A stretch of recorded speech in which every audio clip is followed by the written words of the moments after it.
Hai, mtazamaji, tunaendelea na mazungumzo yetu hapa ndani ya ukumbi. Tunajadili wadhifa wa naibu rais na kisunzi cha mwaka 2027.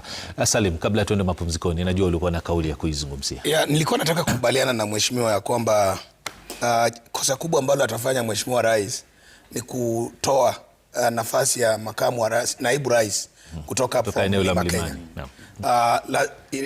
Itasalia huko.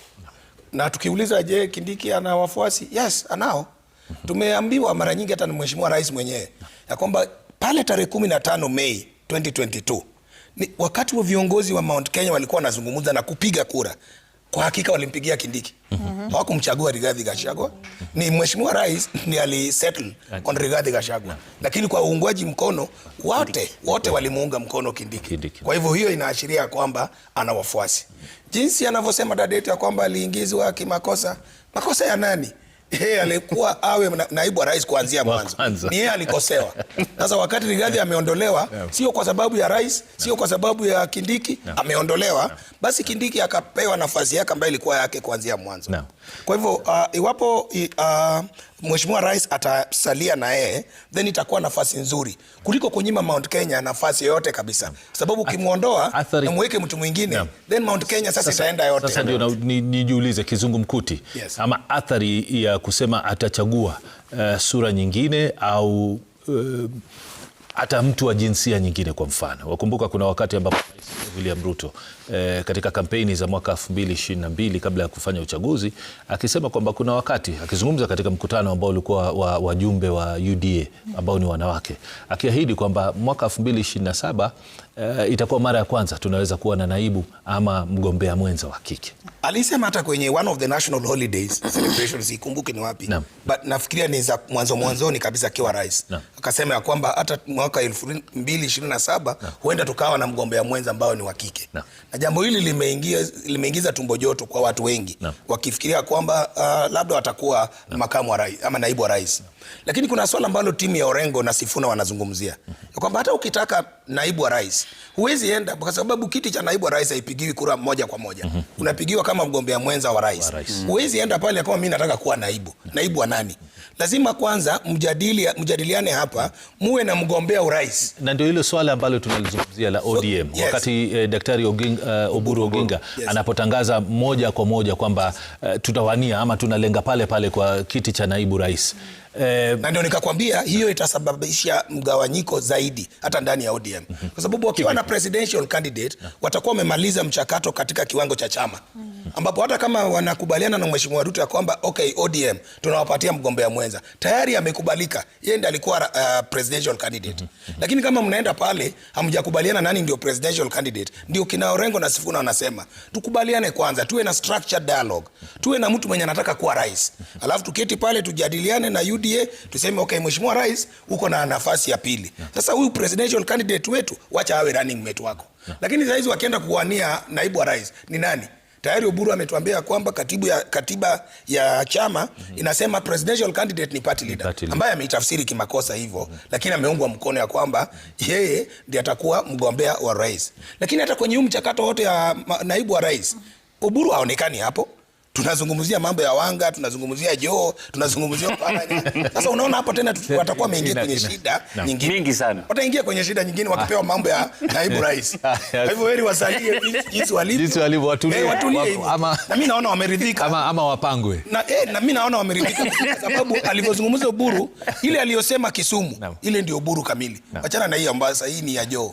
Ile ya Kisumu ndio Oburu kamili. Umeridhika tutaki chochote. Maana tumepata mgeni mwingine, Javas Bigamba, ameingia studioni. Natumai kipaza sauti kiko sawa kabisa. Javas, ujambo, habari za leo? Asante sana Nimrod, samahani kwa kuchelewa kidogo. Haina neno, nashukuru kwa angalau tulikuwa tumeanza. Naona hapa Salima amechangamka. Wanachachisha kabisa. Hisia zako, maana tumecheza sauti na kauli za Daktari Oburu Oginga. Nafikiri umezisikia. Za kwanza akiwa kule Kisumu akiwa na Rais William Ruto akitangaza kwamba kama chama cha ODM hawana nia ya kumnyang'anya ama kuchukua wadhifa wa naibu rais kutoka kwake Profesa Kithure Kindiki. Baadaye akaja akajumuika pamoja na wafuasi wa chama cha ODM akasema kuna wengine wamemnukuu vibaya, na nilikuwa matamshi yake yenyewe. Tumezoea wanasiasa kusema hivyo, na kwamba wanalenga kiti kile cha naibu rais.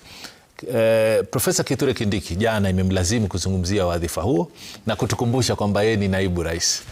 tunafahamu kwamba yeye ni naibu rais. Sasa tunataka tupate hisia zako. Kuna dukuduku pande mmoja na kuna kukimbia na kuteguka kwa chama cha ODM katika muungano huu, kwamba itatokea kwamba wadhifa ama nyadhifa watakazopata zitakuwa ni kama zile walizopata wakati Raila Odinga akiwa hai na kuwaingiza baadhi ya wataalamu wake katika serikali. Nimempata kakaangu akizungumza na mambo ambayo ni ya ucheshi kiasi. Alivyozungumza Daktari Oburu Oginga ambaye ni kiongozi wa chama cha ODM kule Kisumu. Huenda ilikuwa sasa ni hisia za kweli alivyokuwa amepeana mtazamo wake wa kisiasa. Kwa sababu alikuwa ameona, ukiangalia mrengo wa Kenya Kwanza aliona kwamba mama msaji, baba msabari. Na inaonekana pengine zile zilikuwa hisia zake za kibinafsi, kwa sababu kauli aliyotoa baadaye yaonekana sasa ni hisia za vigogo wengine katika ODM. Kweli kabisa. Ingawa tayari kuna wale ambao wamemkosoa na wamekosoa viongozi wao kwamba mbona waitishe nafasi ya mgombea mwenza na sio kwamba watake kiti kingine. Pili, angekuwepo bado hai hayati Raila Odinga, hangekuwa amemwaga mtama kwenye kuku wengi.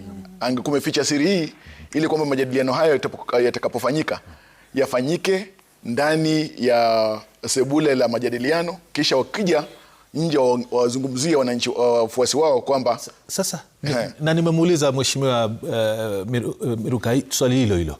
Kwani hawakujifunza miaka hii yote karne zote za wakati Raila Odinga yuko hai anapanga mahesabu yake, hawakujifunza? Bwana Raila Odinga alikuwa na ushupavu katika masuala ya mipangilio, masuala pia ya mshangazo, ile katika kimombo naita surprise element katika siasa zake.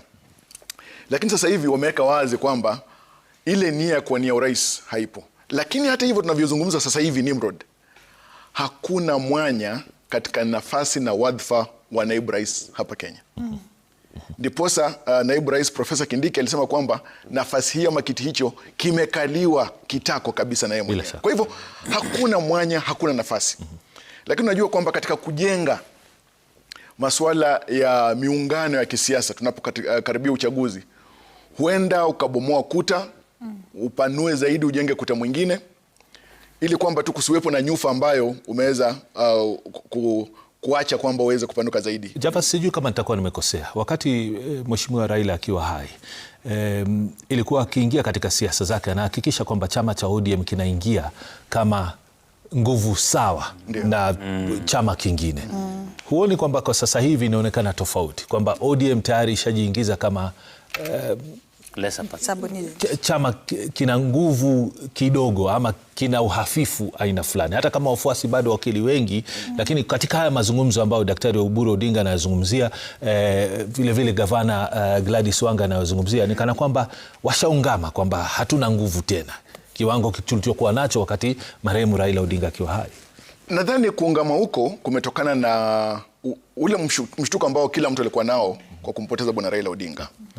Na kwa sababu ya ghafla ya mauti hayo yalimkuta Bwana Raila Odinga, chama hicho cha ODM hakina mpangilio wowote, kwa sababu kuwepo na mrithi wa Raila Odinga ambaye anaweza wania urais katika kinyang'anyiro cha mwaka 2027, ili kwamba hata akitaka kuwania urais aje katika meza ya majadiliano na Rais William Ruto. Kwa hivyo tayari, wapende wasipende, hakuna mtu mwenye uwezo, ukokomavu, kwa hivyo hiyo tayari, kwa hilo inafanya tayari wawe hafifu. Tayari upende wasipende, hiyo tayari inafanya wawe hafifu. Lakini kumbuka kwamba chama ni wafuasi. Chama ni wafuasi. Na kumbuka kwamba Bwana Raila Odinga alikuwa amekikuza chama hicho, kulikuwa na wafuasi wengi. Lakini katika mauti yake, chama hicho kimeanza kuzorota ndani kwa ndani kwa sababu ya hii migawanyiko ambayo imeanza kuibuka. Tayari tumeona hata jana kumekuwa na mikutano miwili tofauti ya chama cha ODM. Kuna wale ambao wanavuta upande wa nyuma, wengine wanavuta upande wa mbele. Hiyo pia inazidi kuleta upungufu katika chama hicho. Na tutakapoelekea uchaguzi wa mwaka 2027, huenda hata pengine makali ya chama hicho cha ODM itakuwa imepungua hata zaidi, iwapo migawanyiko hii itazidi kudhihirika na kutokuwepo na uelewano kati yao, ili kuweza kuzuba nyufa na kujenga ukuta mkubwa ama kujenga nguvu ama misuli ya kisiasa jinsi ilivyokuwa katika miaka ya miongo miwili. Sawa. Nitataka baadaye tuzungumzie pia vyama vingine na nafasi yao na athari yao katika uchaguzi huu, na iwapo pengine Rais William Ruto au mgombea yoyote katika vinara hao wa upinzani watataka pia kujaribu kuvuta na kuleta wengine. Lakini dada yetu Soila, nikuulize swali hili. Kuna tatizo lolote ikiwa chama cha ODM kitasambaratika na kwamba nafasi ama Rais William Ruto atakuwa sasa na mpenyo rahisi zaidi, kwamba hana tena haja ya kwa sababu nafikiri wanasiasa wanaopingana siku zote, mheshimiwa atakwambia kwamba chama chao kikizidi kudidimia, kufifia, ndio huyu naye anafurahi zaidi. Sasa sijui hisia za Rais William Ruto zikoje kwa sasa hivi, lakini pengine atatazama kama sisi katika ulingo wa ndondi kwamba kuna mmoja lazima atashindwa katika mpasuko wa ODM. Sasa itampa faida zaidi Rais William Ruto ama namna gani, hasa katika kufikiria nani atakayekuwa mgombea mwenza mwaka 2027? Tukiangalia vile ilivyo sasa hivi, hatujui vile itakavyokuwa baadaye, lakini vile ilivyo sasa hivi, UDA wanahitaji ODM vile ilivyo, lakini si kwa vile ilivyo kwa sasa hivi kwenye mpasuko. Hiyo mipasuko si mzuri sana kwa kuendeleza sera ama uongozi wa UDA. Unaona, kwa sababu saizi tunapoangalia sana, ikiwa watahitaji kuweka numbers pamoja, wale ambao wanajulikana wana numbers ni ODM. Kama watapiga kura ama hawatapiga, lakini wako na nini? Wako na wafuasi wa kutosha. Kwa hivyo wanahitajika. Lakini migawanyiko itakapofanyika na ikuwe kwa kweli wameenda njia tofauti, UDA lazima watafute chama kingine ambacho kitaleta kujazilia numbers mzuri. Unaona? Na hivyo basi itakuwa kwa sasa ni chama cha maana sana kwa hii kikundi, kwa chama cha UDA.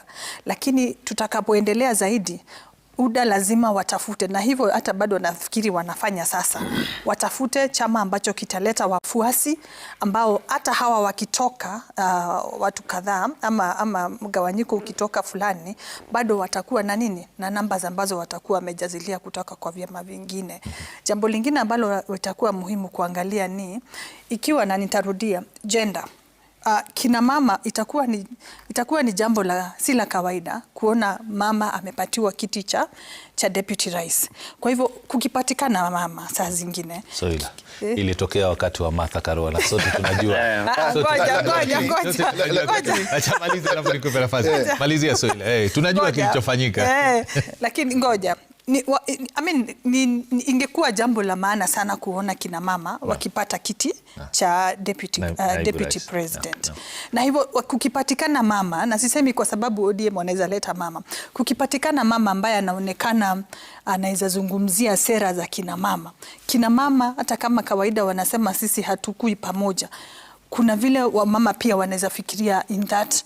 Na nitakwambia kura zilipatikana, si mnaweza kuona ni kura kidogo kwa sababu kulienda na vitu zingine ama agenda zingine ambazo kidogo kilipatia UDA kipaumbele ama pale mbele, lakini kuna mambo mengine ambayo yalichangia Martha kidogo alipata kura kwa kutoka kwa kina mama. Kwa hivyo tuseme tu ni vile hatukujitokeza zaidi, lakini mama pia anaweza leta tofauti ya deputy governor president. Nitasema hivi kwamba swala la mgombea mwenza, swala la naibu wa rais, sio kwamba tu ni swala la jinsia peke yake, ama pili nafasi tu ili kwamba iweze kujazwa. Tukiangalia katika historia ambayo ni ya hivi majuzi, pale ambapo Rigathi Gachagua alikuwa mgombea mwenza na akawa naibu wa rais, kumekuwepo na sasa mafunzo mengi ambayo yameibuka.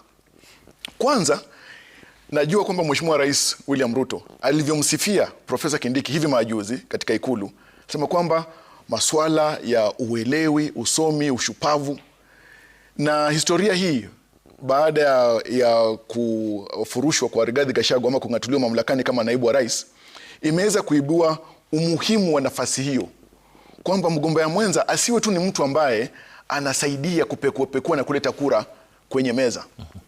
Inastahili awe ni mtu mwenye utaifa, mtu ambaye pia anaweza kuwa kaimu rais pale ambapo kwa mfano rais hawezi kutekeleza majukumu hayo katika kuwa anaumwa ama afanyiwa upasuaji kadhalika, ama pia ni mtu ambaye ana msukumo wa kuunganisha taifa zima ili liwe moja.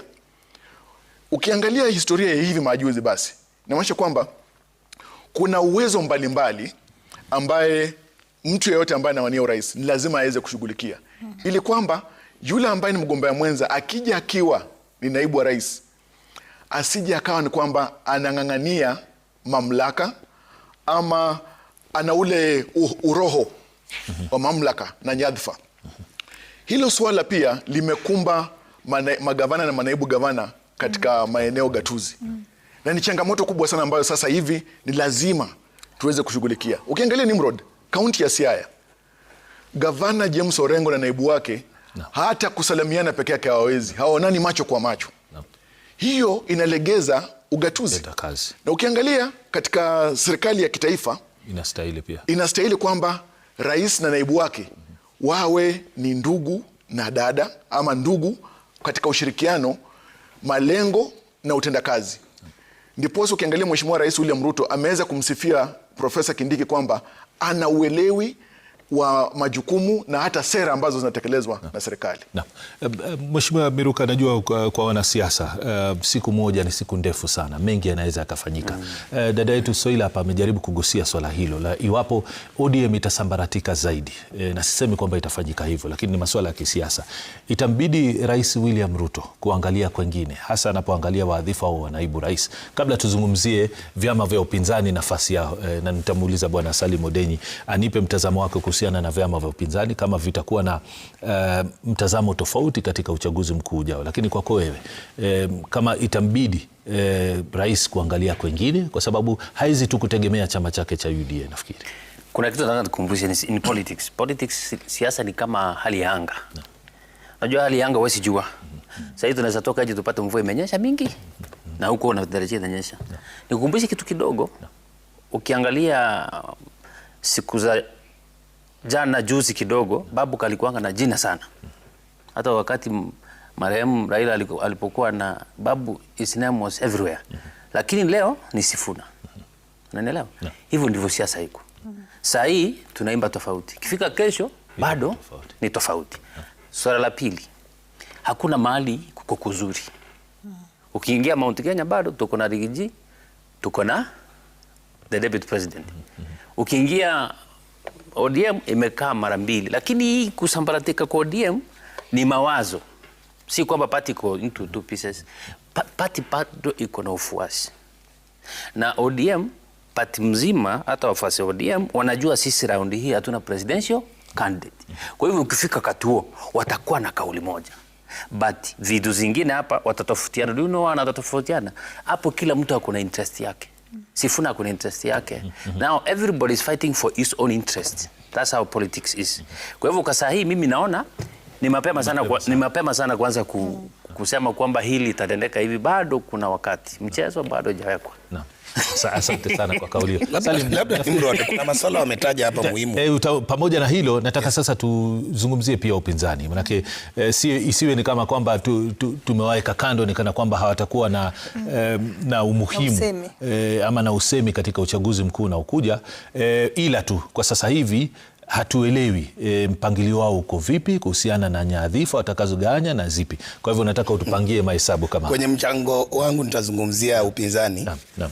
Lakini jambo la kwanza kaka yetu Bigamba alisema ya kwamba changamoto kubwa ni ya kwamba ODM hawana mtu mwenye angewania urais. Na mimi sioni kama hilo ni sawa. Kwa sababu kama ingekuwa hivyo, basi hiyo inaweza kudhoofisha chama hata zaidi. Mtu hawanii urais kwa sababu atapata.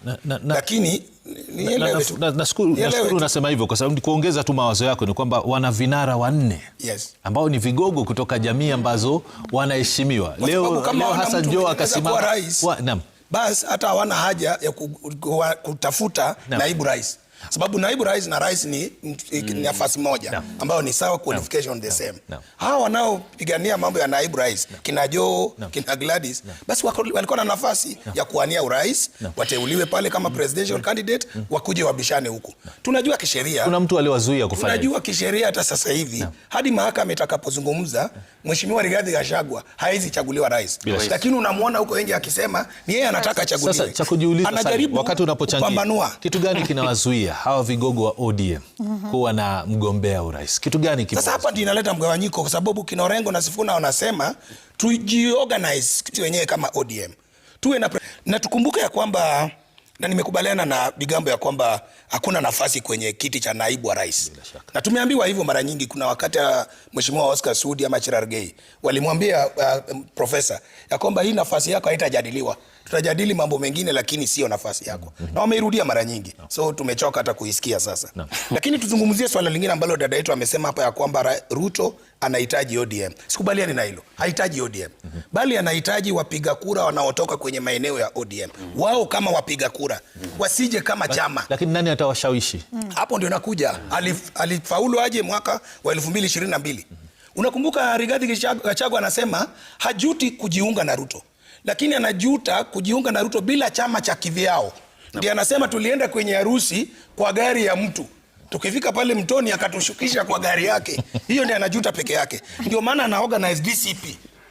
So Mheshimiwa William Ruto amependa siasa kama hiyo sana, ya kwamba apate watu direct, sio kupitia kwa chama kingine. Sababu yake ipo. Lakini ya kwamba, acha nieleze sababu yake Nimrod, alafu utaniuliza swali. Ya kwamba watu wakija kivyao na wajiunge na wewe, wakati mmegawanyika ama mmeharibiana, basi utabaki na watu wengine pale. Wakija kama chama watahama kama chama. Raila alivyoingia kwenye KANU akiondoka, aliondoka na kina Ntimama, kina Kalonzo na wengine. Lakini kama angeingia kama chama angeondoka kama chama. Kwa vile Rigathi alikuja bila chama, wakati anaondoka kuna watu wengi ambao ni wafuasi wa Rigathi walibaki na Mheshimiwa Ruto. Kwa hivyo anataka hata huko penye kuna ODM. Basi nipe uhalisia. Ikiwa unavyosema hahitaji ODM. Yes. Je, una uhakika kwamba mwaka 2027 UDA inaweza ikatingisha na kushinda uchaguzi mkuu pasi na kutegemea chama chochote kingine cha kisiasa? Tayari tumeanza kuona kuna presa ambayo ilihutubiwa na Mheshimiwa Millie Odhiambo, Otiende Amolo na hao wengine. Wakizungumzia kwamba wanahofia vyama vingine ndogo ndogo vinaanza kuingia kwenye maeneo ngome za ODM na zinashika huko kabisa.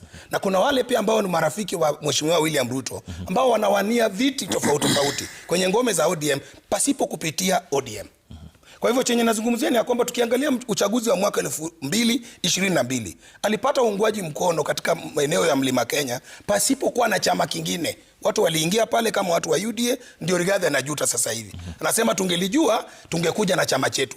Sasa kwa hivyo sasa hivi hata tayari ameanza kuingia, si wapi. Amekaa Homa Bay, nakuja Siaya, nazungumza Kisumu, na sita hofu nikimwona Mheshimiwa William Ruto akizungumza na bodaboda pale Kondele, ili awapate wenyewe, sio kupitia kwa kiongozi mwingine. Na kwa sasa hivi ni rais. Bigambo, kabla ya kuchangia hilo, pengine niongeze na hili kwamba unaonaje hali hii ambayo ODM imejikuta kwamba uliniuliza ni swali na upinzani, tutarejea kwenye upinzani. Hiyo sasa itakuwa mada nyingine tofauti. Mada nyingine tofauti. Malaki umenikumbusha mengine pia. Unahisi vipi wakati Rais William Ruto anapoketi na kutazama chama cha ODM? Manake huu mzunguko ambao vigogo wa ODM wanafanya ni kana kwamba sasa wanatafutia ODM maarufu tena. Na ODM ni chama kikubwa. Sasa ni mchezo wa aina gani? Ikiwa wewe ni mpinzani na Rais William Ruto ni mpinzani wa ODM, ikiwa unawatazama wenzako wanazunguka nchi katika chama ambacho kimekuwa na ufuasi na kutajika katika chaguzi na kampeni za kila siku hapa nchini, sasa hivi unawaona wanazunguka kutafuta tena umaarufu. Je, inaleta hali ya ucheshi? Inaleta hali ya kuwadharau wengine, au kuwaangalia na kuona kwamba hawa kweli watanishinda, itabidi niwape kile wanachotaka lakini kwa masharti yangu? Sidhani kama ni ucheshi. Nakumbuka wakati wa hafla ya matanga ya Bwana Raila Odinga, Rais alisema kwamba atahakikisha kwamba chama cha ODM hakitasambaratika ama kutoweka kwenda kucheza karata za upinzani.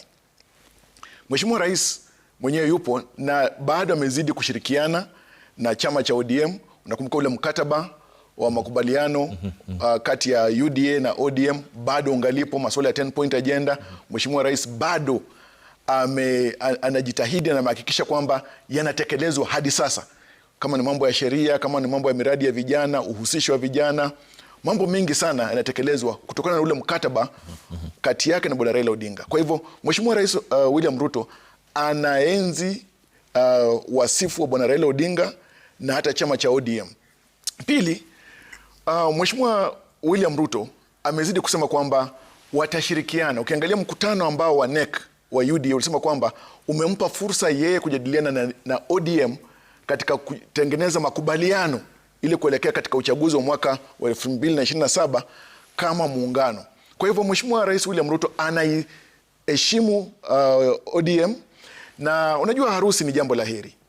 Ukiangalia jinsi ODM wanavyozunguka nchini wakitafuta kujipigia debe na kuweza kuhakikisha kwamba wafuasi wake bado wapo ngangari, wafuasi hao ODM ina makusudi ya kuwaleta kumpigia Rais William Ruto kura. Kwa hivyo hii yote ni mamoja. Pili, ukiangalia Mheshimiwa Rais William Ruto, tamaa yake ni kupata wingi wa kura ili kuchaguliwa mara ya pili kama rais. Nakumbuka amesema kwamba ana matumaini ya kushinda na zaidi ya kura milioni 2. Kwa hivyo jitihada hii ni kuhakikisha kwamba ngome ambazo zilikuwa za Raila Odinga za ODM zisalie na yeye na hata aweze kupata wengine. Kumbuka hajashurutishwa kwamba mazungumzo yasalie na ODM peke yake. ODM inapatiwa kipaumbele, lakini kuna wengine ambao watakuja katika ushirikiano huo. Kumbuka kwamba pia baada ya uchaguzi alishirikiana na vyama vingine kwa sababu anataka ule uhusiano na umoja wa kitaifa, ili kwamba pasije pakawa na chama cha kisiasa ama eneo la nchi ambalo linahisi kwamba limetengwa kisiasa. Kwa hivyo nadhani kwamba kwa sababu ya makusudi hayo, kuna hii jitihada yote kwamba ODM isisambaratike, na hata wengine ambao baadaye watakuja kutoka huenda wakataka kwamba wakuje wajadiliane na Rais William Ruto. Nimrod, nitamalizia kwa kusema hivi. Unajua sisi wote tunajua, uangalie, umtazame fisi, umtazame hata nyati, umtazame hata chui, japo wakali bado upachikwa mimba. Vyama hivi na maeneo haya yote ambayo yana ule ukali wa kisiasa, bado tukielekea katika uchaguzi wa mwaka wa 2027 watapachikwa mimba ya kisiasa na watakuja katika ushirikiano na Rais William Ruto. Nimrod, nilikuwa nataka nizungumzie hivi ya kwamba sitaki tusahau ya kwamba President Ruto anakuja kutafuta kiti chake mara yake ya pili kwa kutoka kwa nafasi ambayo wakati amekuwa president tumeona wananchi wengi wakikufa. Unaelewa? Na hilo peke yake limetia dosari sana ukuu wake wa kuwa president wa nchi ya Kenya. Amejaribu sana kujaribu kuiputilia ama kuifunika kutoka na ile agenda zenye anajaribu kusukuma hapa na pale. Lakini nitakwambia Wakenya hawatasahau. Wanasiasa wanasahau. Ukimuuliza yeye atasema hiyo ni jambo ambalo pengine washaitupilia mbali. Lakini wananchi hawatasahau ya kwamba kuna nafasi ama wakati ambapo wamepata sana vifo ama watu wamefariki kwa sababu wakati wa presidency ya Ruto. Na hilo kwa njia moja au nyingine lazima liko na athari ya vile atakavyochukua kiti chake cha presidency 2027. Hivyo basi akisema atakuja kama yeye ni nani? Yeye tunaanza kumuona kama yule mtu ambaye kutokana na upresidency wake wananchi watoto wetu walikufa ama wananchi walipatana na shida hapa na pale, uchumi imekuwa na changamoto. Kwa hivyo unaangalia, ukimuona unaona uchumi, ukimuona unaona ukimuona unaona zile ambazo vitu ambavyo vina affect wananchi zinakuwa na changamoto zaidi katika upresidency wake. Hivyo kuleta ODM na kuleta hivyo chama vingine pengine atafunika ionekane kana kwamba sasa juu tumekuja pamoja tunaweza suluhisha yale ambayo yamekuwa nini. Kwa hivyo sioni yeye akikuja bila hao vyama. Tutajadili mengi, tutarejea baadaye. Wacha tuende mapumziko, lakini pia nataka sasa tutakaporejea tuzungumzie mada inahusiana na upinzani. Kwa sababu tunazungumzia wadhifa wa naibu rais. Nani katika mtazamo wenu, katika vigogo ama vinara wa muungano wa upinzani, mnahisi kwamba ana nafasi nzuri ya kuchaguliwa mgombea mwenza ambaye atakuwa ni mwenye kutikisa upande huu mwingine? Nafikiri nataka muwazie hilo. Mtazamaji, tunakwenda mapumzikoni, tunarejea hivi punde na sehemu yetu ya ukumbi.